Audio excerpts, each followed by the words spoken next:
al libro de los Romanos, a la primera epístola puesta allí en la Biblia, la primera epístola a los Romanos. Y vamos a estar meditando en este hermoso libro. Es una epístola, es una carta, es un documento, bueno, para muchos déjeme decirle que Romanos, carta a los Romanos, es una carta dirigida desde Corinto, por el apóstol Pablo a toda la iglesia en Roma. Y por eso es que se llama los Romanos, ¿verdad? Porque es una carta dirigida a ellos.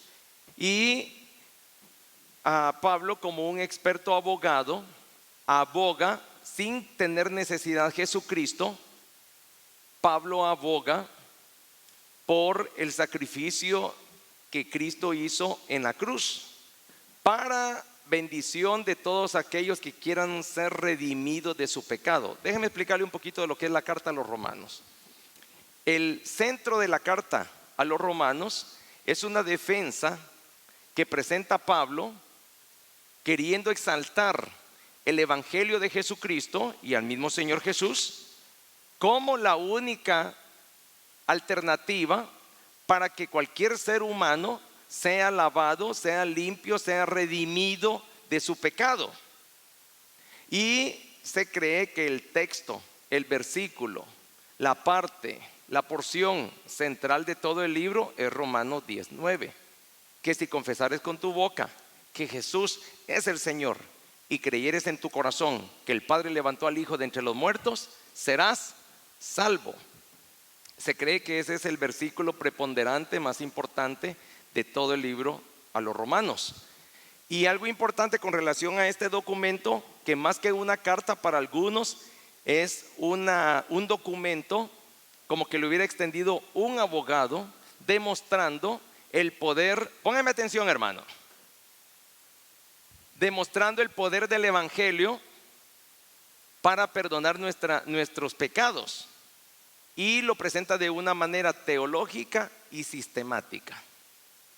Algo interesante es que Pablo, a través de esta carta, hace relevante, hace notorio, saca a la luz la debilidad del hombre llamado pecado, y que eso es lo que nos complica en nuestra relación con Dios. Entonces, yo quiero que usted vea la majestuosa introducción que hace Pablo. Yo quiero que usted se encante con esta carta, y pueda descubrir en su corazón, en el corazón suyo, pueda descubrir un espacio donde usted pueda considerar que la carta a los Romanos no solamente fue para los que componían la iglesia en aquella época. Se cree que se escribió 58 años después de Jesucristo. Se cree que se escribió en el tercer viaje misionero que hizo Pablo, y se cree que lo escribió desde Corinto. Y algo interesante es que si usted descubre en su corazón un espacio como que fuera una biblioteca para poner allí el libro de Romanos, usted se va a dar cuenta que va a encontrar en el libro de Romanos la oportunidad no solamente para usted ser salvo, sino para salvar a otros también. Muchos expertos han dicho que la carta a los Romanos es suficiente para poder alcanzar a todo el mundo para Jesucristo. Y hay muchos también que han elaborado un plan sistemático de evangelización a través de toda la carta, a través de todo este documento. Así es que quiero decirle que cronológicamente no es el primer libro que escribió Pablo, sino que fue Primera y Segunda de Tesalónicas. Pero este libro lo consideran no solamente el más largo de todas las cartas que escribió Pablo, sino que consideran que tenía que ocupar el primer lugar porque Pablo, por excelencia, fue enviado más que a los judíos, a los gentiles como usted y como yo.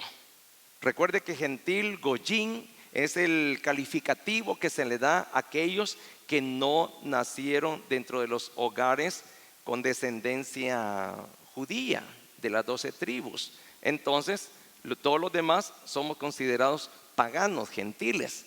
Pero nosotros también como gentiles podemos encontrar una relación con el Padre a través de Jesucristo. Aparte de eso, en toda la carta también hay varios temas y subtemas que tienen que ver no solamente con el aspecto espiritual de lo que es la relación del hombre con Dios, sino que también de lo que es la relación del hombre con el pecado y cómo desligarse del pecado. Ahí presenta también muchos aspectos importantes sobre lo que son las leyes sobre el hombre y cuándo en algún momento el hombre tiene que obedecer a la ley del hombre y cuándo el hombre, el que dice ser creyente de Dios, tiene que dejar a un lado la ley de los hombres para obedecer principalmente a la ley de Dios, como lo mandó el apóstol Pedro. Así es que vaya a su Biblia y abra su Biblia en el libro de los Romanos. Yo quiero que busquen allá arriba, los hermanos que me ayudan a proyectar los textos, que vayan y busquen la Nueva Traducción Viviente, que es la que voy a estar usando en este momento. Padre, te damos gracias pues, Señor, porque tú eres bueno. Gracias, Padre, porque la Biblia, mientras más te conocemos, más importante se vuelve la Biblia para la vida de nosotros, tus hijos, Señor. Entendemos, Padre, que sin este libro no hubiera sido posible que el mundo conociera quién es Dios ni las oportunidades de salvación que tenemos a través de tu gracia. Así que gracias, Señor, por la Biblia, y gracias por el apóstol Pablo, y gracias por la carta a los romanos. Te oramos pues que esta carta tú la vivifiques, la hagas real en la vida de nosotros, para que seamos mejores cristianos y para que haya salvación en medio de nosotros. Bendice al predicador, llénalo de humildad, pero también de sabiduría. Llénalo de gracia, pero también de poder. Llénalo con tu Espíritu Santo para que su lengua reciba denuedo de poder comunicar la verdad de tu palabra en esta noche. En Cristo Jesús, amén y amén. Bueno, vemos nosotros que la carta a los romanos comienza así. Dice él: yo, Pablo, esclavo de Jesucristo Jesús y elegido por Dios para ser apóstol y enviado a predicar su buena noticia. Escribo esta carta.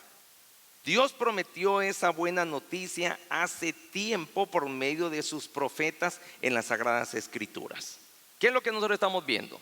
Que el apóstol se presenta a sí mismo y no se conforma solamente a presentar su nombre, sino que cree que hay algo mejor y más profundo que presentar para los que en ese momento tal vez lo escuchaban, para los que desde este tiempo hasta los días de hoy leyéramos. Y fíjense bien, lo primero que él presenta es lo que quema el corazón de Pablo. Lo primero que él pone en relevancia es lo que realmente le importa a Pablo, porque él entiende en carne propia qué es el evangelio de Cristo y quién es Cristo a través de ese evangelio. Y algo interesante es que dice: yo, Pablo, y declara rápido quién es él para Cristo: esclavo de Cristo Jesús. Nosotros, cualquiera diría: yo soy esclavo de Cristo, y se nos haría fácil hacer esa confesión. Pero nosotros deberíamos de escudriñar las Escrituras e investigar por qué razón Pablo se consideraba esclavo de Jesucristo. Pablo estaba dispuesto a sufrir y a enfrentar hasta las últimas y más feas consecuencias por ser un predicador de Cristo. Fíjese lo primero que él presenta, que es un esclavo, no que es un apóstol. En nuestros tiempos estamos más interesados en los títulos. ¿Por qué razón? Porque el título nos da una posición, porque el título nos da, según nosotros, credibilidad, porque el título nos hace crecernos más delante de los que no tienen título. Y creemos entonces que es más importante el título de ser llamado reverendo, pastor, apóstol, profeta y cuantos títulos hoy existen para los que lideran religiosamente como yo una congregación como esta. Pues déjeme decirle que estamos comenzando mal. La mejor manera de comenzar es siempre humillarnos delante de Dios. Dice amén, hermano. Porque cuando yo reconozco cuál es mi lugar delante de Dios, yo entonces también voy a poder reconocer cuál es la función de Dios, no solamente en mi vida, sino que en la vida de todos los demás. Para todos los demás va a ser más claro, va a ser más fácil, mejor dicho, recibir el mensaje que yo les traiga o que usted les lleve, por ejemplo, a un compañero de trabajo, tal vez a un vecino, tal vez a un pariente. Va a ser más fácil para ellos recibir el mensaje de Jesucristo cuando lo vea a usted, cuando me vea a mí, cuando nos vea a nosotros humillados delante de Dios. Pero nosotros con facilidad aceptamos la autoridad de cualquier persona si nos conviene sobre nosotros. Pero cuando ya no nos conviene nos rebelamos. No, el apóstol Pablo enfrentó golpes, fue apedreado, sufrió naufragio, fue abandonado. Un día consideraron que lo habían matado de la paliza que le habían dado y lo sacaron muerto de la ciudad y lo dejaron fuera de la ciudad. Y Pablo no anduvo defendiendo su posición para ser respetado. Al contrario, él sabía que por ocupar su posición sinceramente,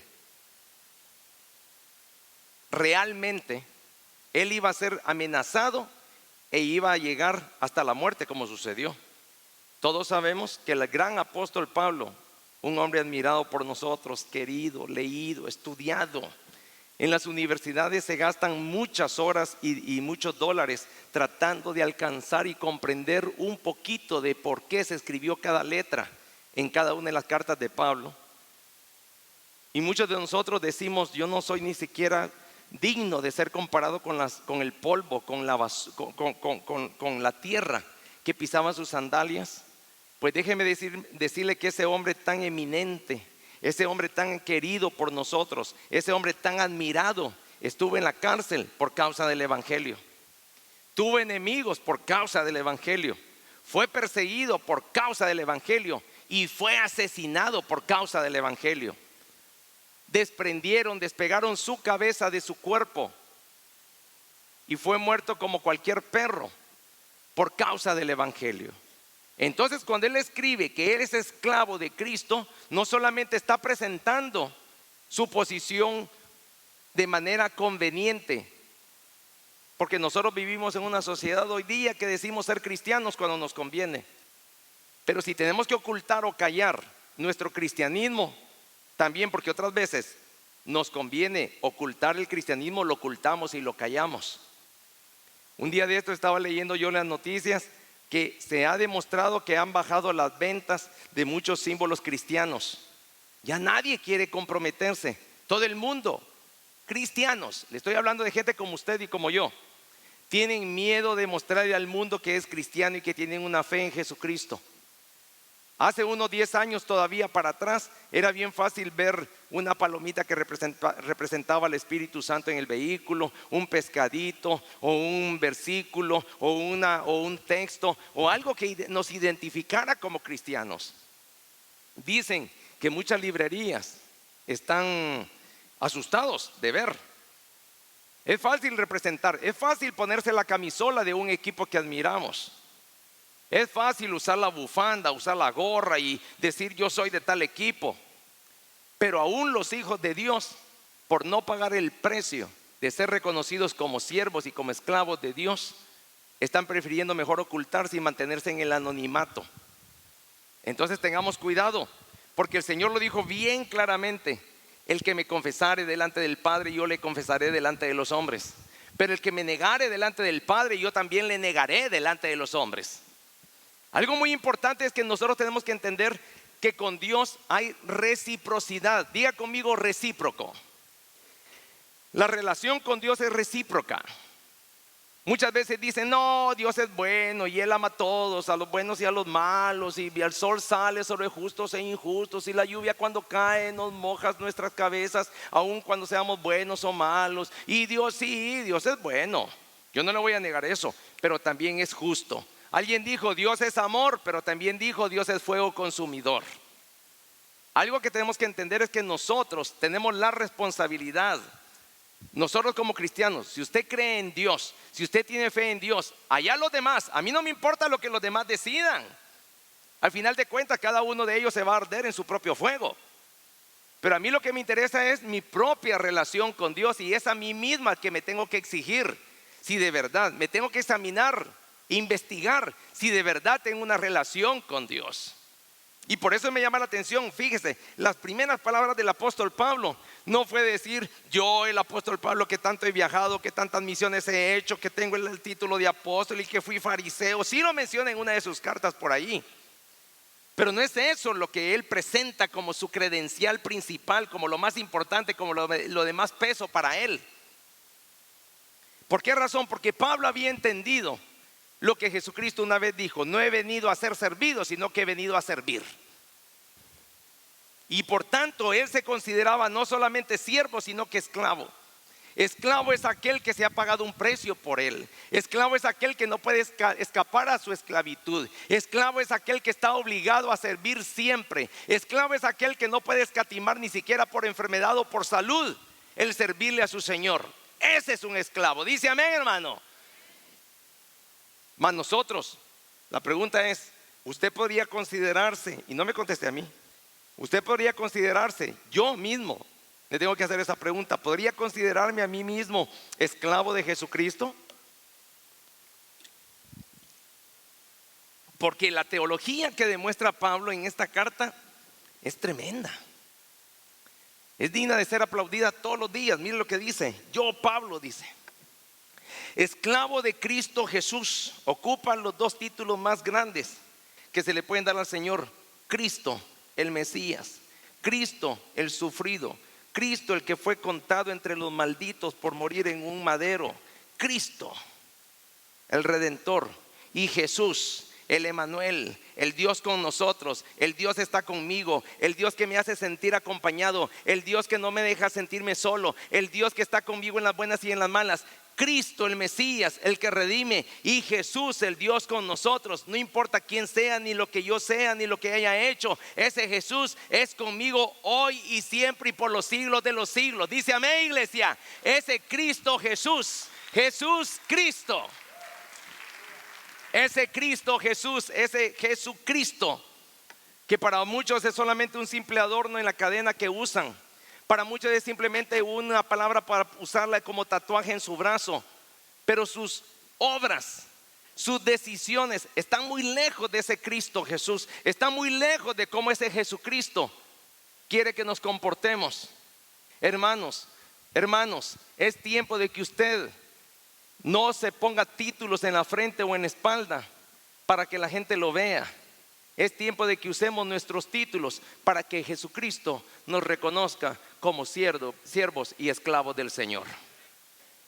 Si nosotros consideramos eso, no solamente cuando estamos delante de los demás, sino que aún cuando estamos detrás de los demás, nosotros vamos a actuar de manera diferente. Nosotros vamos a hablar de manera diferente. Nosotros nos vamos a relacionar de manera diferente. Cristo Jesús, Jesucristo, elegido por Dios para ser apóstol. Ahora presenta a él su apostolado. ¿Por qué había necesidad de que Pablo presentara su apostolado después de decir que era esclavo? Porque para él era más importante presentar primero a Jesús y después al siervo. Primero el rey y después el siervo. Primero el Padre y después el Hijo. Primero el Creador y después su criatura. ¿Entiende? Cuando nosotros vivimos de esa manera, nuestra vida no puede seguir siendo igual. Cuando nosotros decimos primero Dios, nosotros sabemos lo que tenemos que hacer al nomás nuestros ojos se abren en la mañana. Si primero es Dios, pues ponete a orarle a Dios.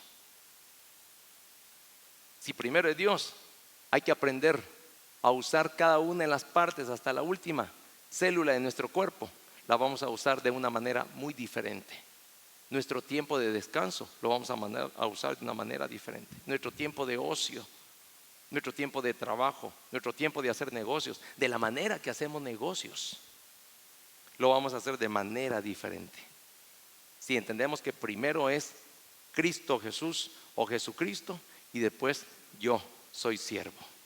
Entonces viene Pablo y presenta a Jesucristo primero, y que él es esclavo de Jesucristo, y luego presenta su apostolado. ¿Para qué? Para jactarse, ¿Para qué? ¿Para estirarse el cuello? ¿Para qué? ¿Para demostrarle que es más que los demás? ¿Para qué? ¿Para ver de reojo a alguien? ¿Para qué? No. Veamos por qué lo presenta en base a esas prioridades. Primero Dios, luego su posición como siervo y luego su apostolado. Veamos por qué lo presenta así. Dice: yo, Pablo, esclavo de Jesucristo Jesús y elegido por Dios para ser apóstol y enviado ¿a qué? Vamos a ver, pónganme atención, no se me distraiga. Si el de la par se duerme, que no le importe con tal que no ronque. ¿Ok? Usted no se me distraiga. Aquí viene un aspecto bien importante. Ya vimos quién es primero en la vida de Pablo. Ya vimos cuál es su posición como apóstol, como Pablo. Primero esclavo, luego apóstol. Y ahora vamos a ver por qué son importantes los dos títulos, esclavo y apóstol. Hoy vamos a ver y vamos a darnos cuenta que estamos, hermano, cuando yo estaba preparando este mensaje, yo me di cuenta que estoy a 1000 leguas, a 1000 millas. Estoy tan lejos como el sol de la luna. Y así me siento con relación a cómo es el apóstol Pablo, cómo fue Pablo. Miren lo que dice: para qué él descubrió que era esclavo de Cristo, quién era Cristo Jesús, y para qué descubrió que había sido elegido por Dios para recibir ese apostolado. Y no hemos terminado con el versículo. Fíjese lo que dice: y enviado a predicar su buena noticia. ¿Sabe por qué a mí los noticieros cada vez me están cayendo más mal? Porque solo están comunicando malas noticias. El plan de Dios a través de la iglesia no es que comuniquemos malas noticias. El plan de Dios a través de la iglesia, el plan de Dios a través de usted y de mí, pues, es que comuniquemos siempre las buenas nuevas de Jesucristo. En una sola palabra se reduce todo eso en evangelio. Las buenas nuevas de salvación. ¿Cuál fue el primer mensaje del apóstol de Juan el Bautista? ¿Y cuál fue el primer mensaje de Jesucristo? Arrepentíos, porque el reino de los cielos se os ha acercado. Buenas noticias. Este mundo te condena, pero mi Cristo te salva. El diablo te quiere llevar al infierno, pero Cristo vino para llevarnos al cielo. En lo que este mundo nos invita al pecado, Él nos invita a una gran salvación. En lo que el enemigo nos invita a morir eternamente, Cristo vino a morir por usted y por mí para brindarnos vida eterna. Dígame usted si no son buenas noticias. Pero muchas veces viviéramos como que esas buenas noticias nunca nos hubieran llegado. Muchas veces vivimos como que nosotros no nos hemos dado cuenta de esas buenas noticias. Sí, yo creo en Dios, pero hacer las obras del diablo, papá. Sí, yo creo en Dios, pero estás destruyendo a tu familia y a tu hogar. Sí, yo creo en Dios, y hasta el diablo cree en Dios. Pero eso no quiere decir que sea salvo. Lea los primeros 2 capítulos de Job. Yo siempre invito a la gente, cuando dicen creer en Dios, conocer a Dios, y le empiezan a llamar el chuchito o hay otros que le ponen apodos, cosa que a mí me ofende mucho y lo tomo de manera personal. Y yo digo: ¿y quiénes son estos tipos? Digo yo, que le ponen apodos a Dios, que le ponen apodos a Jesucristo, cuando Él es el Señor, cuando Él es el Salvador, cuando Él es el Dios de los dioses, cuando Él es Rey de reyes y Señor de señores, cuando Él es el Todopoderoso, y como Él no hay otro. Él es único y Él tiene que ser considerado siempre como el más grande y el Todopoderoso por todos los tiempos, ayer, hoy y siempre. Dice amén, iglesia. Entonces, ¿cómo es eso de que vamos a tratar? ¿A usted le gusta que le falten al respeto? Ni la policía nos falta el respeto a nosotros cuando nos detiene en la calle, aunque así vayamos a 105 millas por hora. Llega el policía y nos dice: señor, quiero ver sus documentos, licencia y la aseguranza de su vehículo. Pero nos trata con respeto. Nos va a clavar la gran multa, eso sí, pero con respeto. ¿Entiende? En cambio, nosotros faltando el respeto a Dios, como que ¿quién sos vos para Dios? ¿Quién soy yo para Dios? Nosotros somos simples criaturas. Nosotros deberíamos de entender que nuestro único lugar delante de Dios es estar rendido a sus preciosos pies. Así es que es importante ver cómo Pablo nos presenta y nos introduce a través de esta salutación en la carta de los Romanos. Dice: yo, Pablo, esclavo de Jesucristo Jesús y elegido. Hoy quiero volver a la palabra elegido. Fíjese qué interesante. ¿A cuántos les hubiera gustado ser elegidos por Dios como fue elegido Pablo? ¿A cuántos? ¿Ah? Pero si a mí me contaran las consecuencias que tengo que enfrentar, lo pensaría quizás. Elegido para morir por Cristo, elegido para ser apedreado como que soy sapo, elegido para ser abandonado en el mar, naufragó 3 veces, elegido para eso. Pero es que nosotros tenemos tan corta nuestra visión espiritual que no nos damos cuenta que si nosotros nos dejamos elegir por Dios y sacrificar nuestras vidas por el Señor, después de esta vida viene una mejor. Y después de estos tiempos vienen unos tiempos mejores. Dice amén, hermano. ¿Por qué deseamos tanto estos tiempos? ¿Por qué queremos estar tanto tiempo en este mundo? Y no estoy yo glorificando el suicidio, ni Dios lo quiera. ¿Pero qué? ¿Por qué amamos tanto? Sí, yo estoy listo para irme con el Señor. Señor, tiene cáncer no sé dónde. Ay, y rápido queremos que nos alarguen la vida. Cuando si estuviéramos seguros de quién es Dios para nosotros y qué representa la vida eterna, lo que más desearíamos sería estar con el Señor. ¿Sí o no? ¿Por qué razón Pablo quería estar en la tierra? ¿Para vivir más? No. Solamente quiero estar más tiempo sobre la tierra, le dijo una vez a sus discípulos, por vosotros, para seguir expandiendo el evangelio de Jesucristo, el cual me salvó también a mí. Entonces, algo importante es que para Pablo no era más importante las cosas materiales como ahora se han vuelto importantes para nosotros las cosas materiales, o nuestra dignidad, o nuestro orgullo, o nuestro nombre, o nuestros títulos. No. Pablo sabía que había sido elegido. Diga conmigo, elegido. Hey, vamos, iglesia, hoy lo voy a hacer participar. Vamos a ver, cállense los de aquí abajo, quiero oír a los de ahí arriba. Digan conmigo, elegido. Digan conmigo, elegido. Diga conmigo, elegido. Diga conmigo, elegido. ¿Cuántos hemos sido elegidos por Dios o por el diablo? Porque parece que nos gusta más estar en la cantina. No me venga diciendo que usted ha sido elegido por Dios para estar en la cantina o para intoxicarse con drogas o para revolcarse con prostitutas o para tener amantes. No. ¿Elegidos por Dios para qué? Todos queremos ser elegidos por Dios para que nos bendiga. Ya regresó.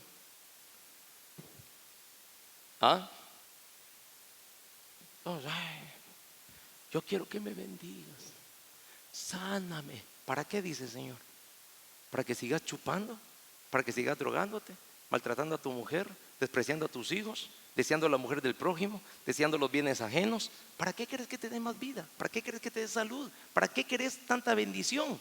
Si cuando las tuviste las desperdiciaste, si cuando las tuviste las derrochaste, si cuando las tuviste no pensaste en mí. ¿Para qué quieres más vida?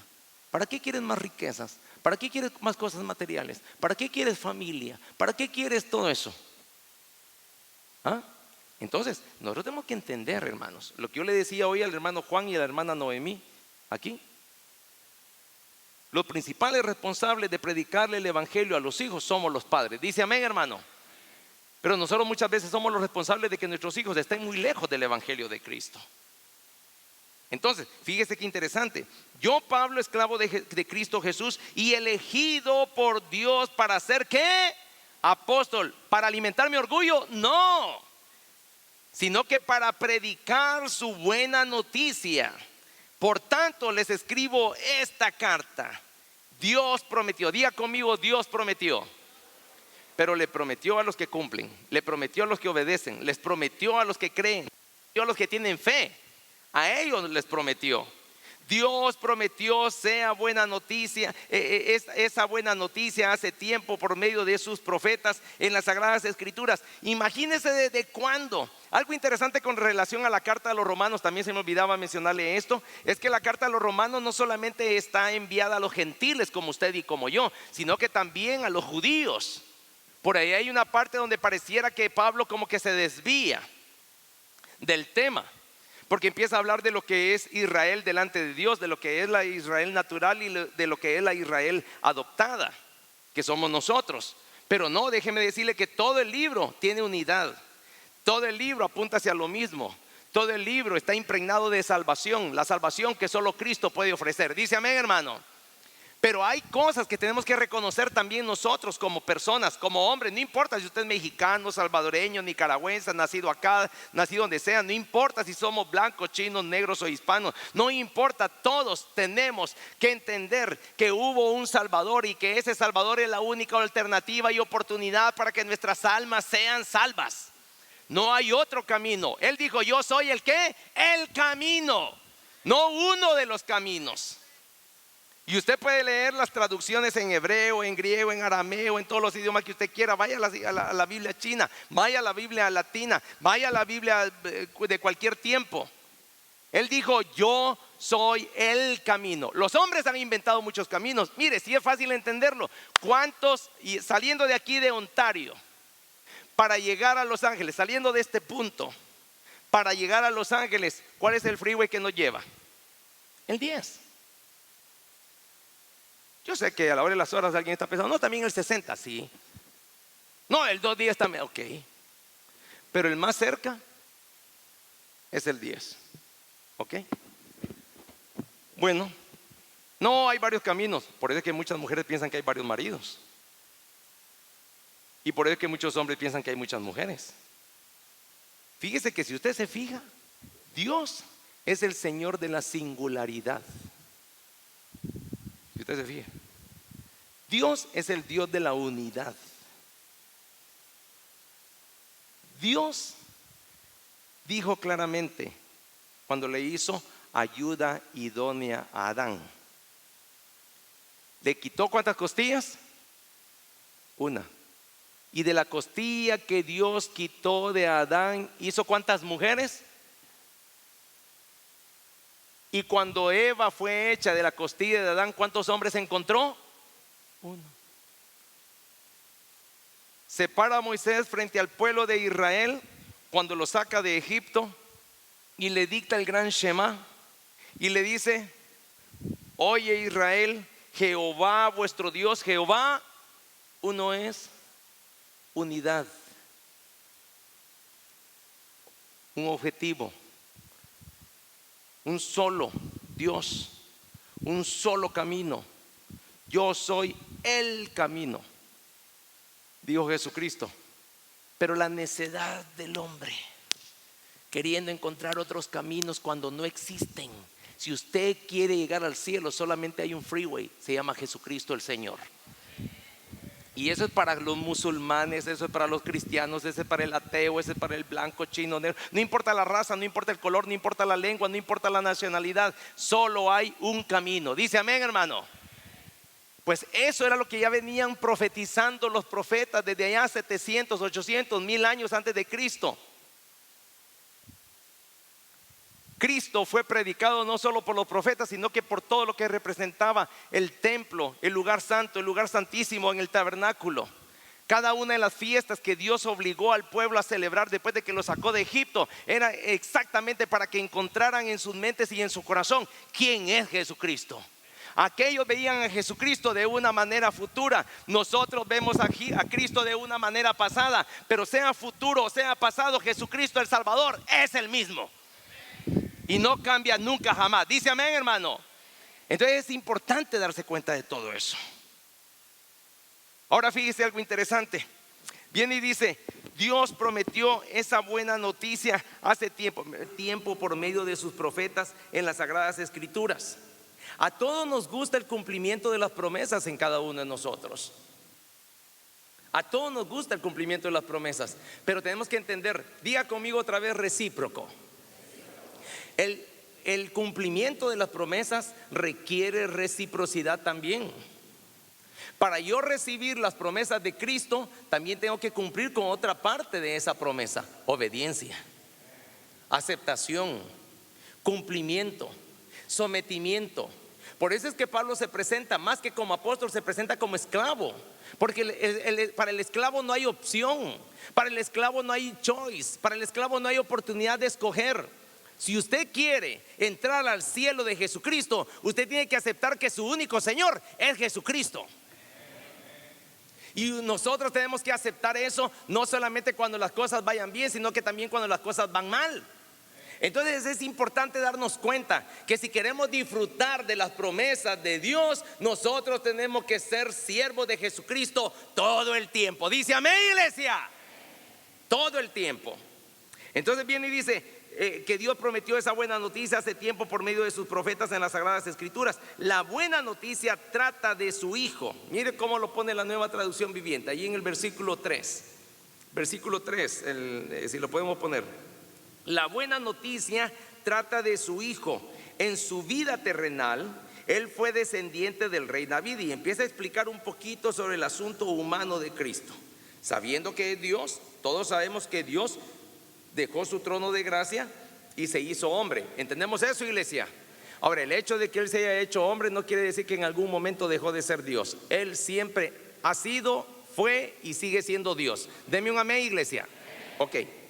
Entonces, la buena noticia trata de su Hijo. En su vida terrenal, Él fue descendiente del rey David, y quedó demostrado que era el Hijo de Dios cuando fue resucitado de los muertos mediante el poder del Espíritu Santo. Él es Jesucristo nuestro Señor. Por medio de Cristo, Dios nos ha dado a nosotros como apóstoles el privilegio y la autoridad de anunciar por todas partes a los gentiles, lo que le estaba diciendo, lo que Dios ha hecho por ellos, a fin de que crean en Él y lo obedezcan, lo cual dará gloria a su nombre. Ustedes están incluidos, dice, me encanta esta versión. Ustedes están incluidos, o sea, está hablando ahorita de usted y de mí. Nosotros estamos incluidos entre los gentiles que fueron llamados a pertenecer a Jesucristo. Les escribo a todos ustedes, los amados de Dios que están en Roma y son llamados a ser su pueblo santo. Que Dios nuestro Padre y el Señor Jesucristo les den gracia y paz. Dice amén, hermano. Ahora, ¿cuándo yo voy a contar con la gracia de Dios? Cuando yo acepto cuál es mi posición delante de Dios. Cuando yo voy a contar con la paz de Dios, cuando yo pongo en primer lugar a Dios en mi corazón y en cualquier parte de mi vida. Entonces dice, ante todo les digo que mediante Jesucristo, y insiste, mire, Pablo está presentando, Pablo se está esforzando, Pablo está escribiendo de presentar a Jesucristo. ¿Cómo deberíamos de considerar a Jesucristo? ¿Quién debería de ser Jesucristo para cada uno de nosotros?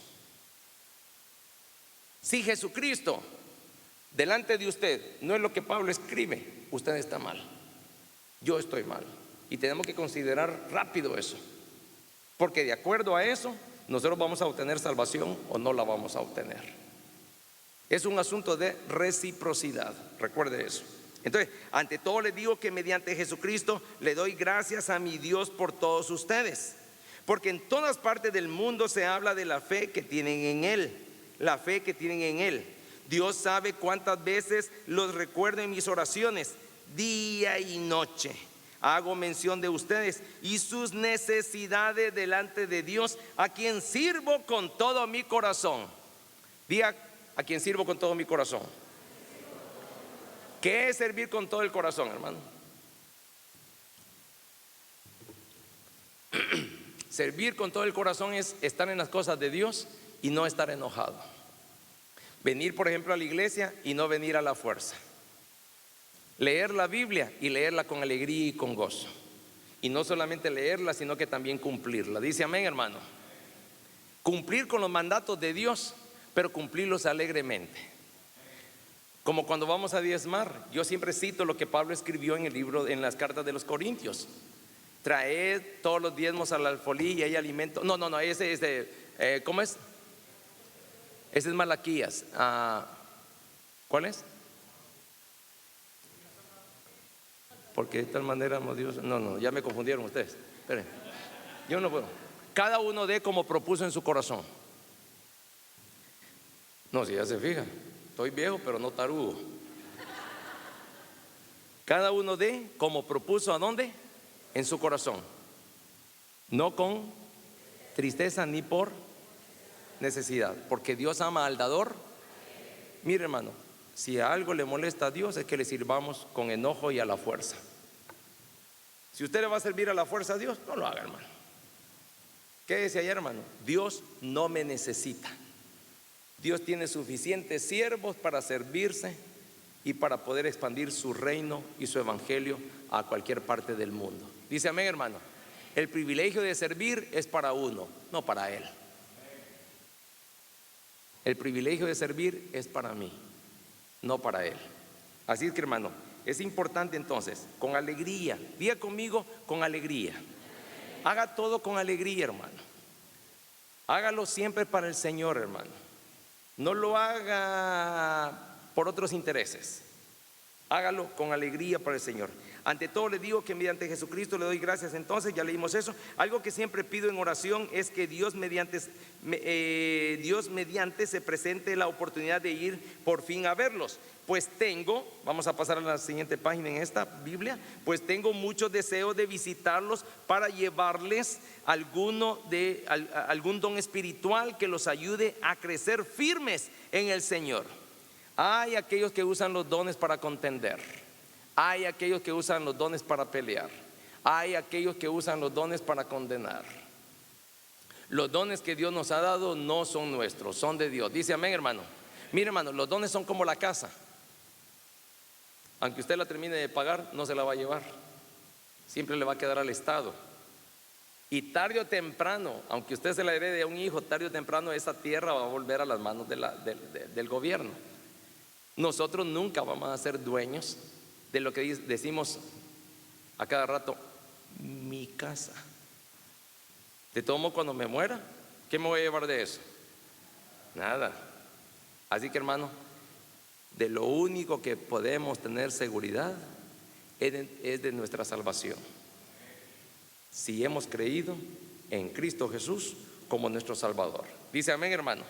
Así que ya no se trata tanto de los títulos ni de las posiciones, se trata de reconocer que somos esclavos y siervos de Jesucristo, elegidos por Dios para predicar este evangelio. Dice amén, hermano. Vamos a orar. Padre.